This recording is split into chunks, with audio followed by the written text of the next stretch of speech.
the last section, we explored AI, particularly in relation to autonomous vehicles, and considered really important topics around trust, accountability, and the impact of culture.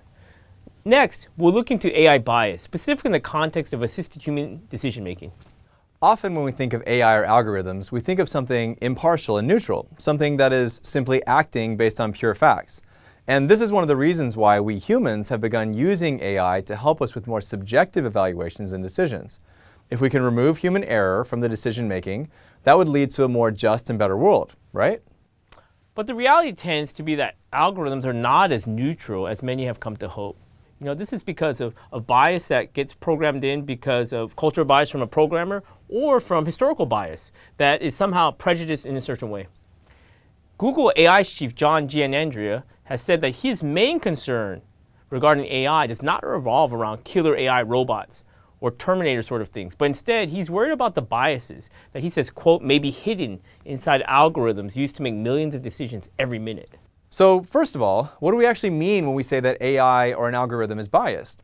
If you recall our talk about machine learning, a vital part of that revolves around the training of AI, training to see and to follow patterns by feeding it large amounts of information and data, training it to understand what success looks like, fine-tuning the results, reiterating, and so forth. And in this process, there is the possibility of human errors and prejudice integrating itself into the algorithm. So let's take a look at an example.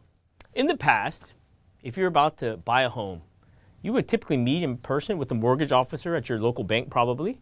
You would visit their workplace, have a chat, provide any relevant documentation. This person would then review your documentation and later they give you a result of whether the bank was going to lend you money or not. For the lending officer, this would typically be a fairly subjective exercise because the majority of home loan applicants fall in some level of a gray area where there's no definitive yes or no with respect to the loan, so they have some discretion. So with the recent advent of more advanced algorithms and to increase efficiency, this process has been simplified for many banks, where the decision making is now, to some extent, outsourced to AI, which makes the recommended loan application decision. By doing so, this process should be more accurate, objective, and fair, right? Well, not always. Amongst many studies that have been done, in particular, a recent study by the University of California found strong bias and discrimination by these AI lenders, such as charging anywhere from 11 to 17% higher interest rates to African American and Latino borrowers. Additionally, minority applicants are more likely to be rejected than white applicants with a similar credit profile.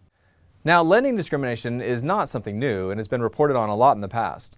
So the Washington Post, for another US example, uncovered widespread lending discrimination back in 1993, where they showed how various home lending policies were negatively impacting minority residents. What further complicates the problem around AI bias is what people refer to as black box algorithms. This is something similar to what we discussed earlier about opaque models, lacking transparency. And really, private companies are generally hesitant to open the door for other people to scrutinize what they've been doing. So how do we make an inclusive algorithm when the data, its developers, and the organizations who hire them are seemingly not diverse and inclusive? Overall, while algorithms are helpful, they may not make things as fair as we ideally would have hoped for. And we therefore have to be careful in blindly applying them, especially since they have a tendency to repeat past practices, repeat patterns, and automate the status quo.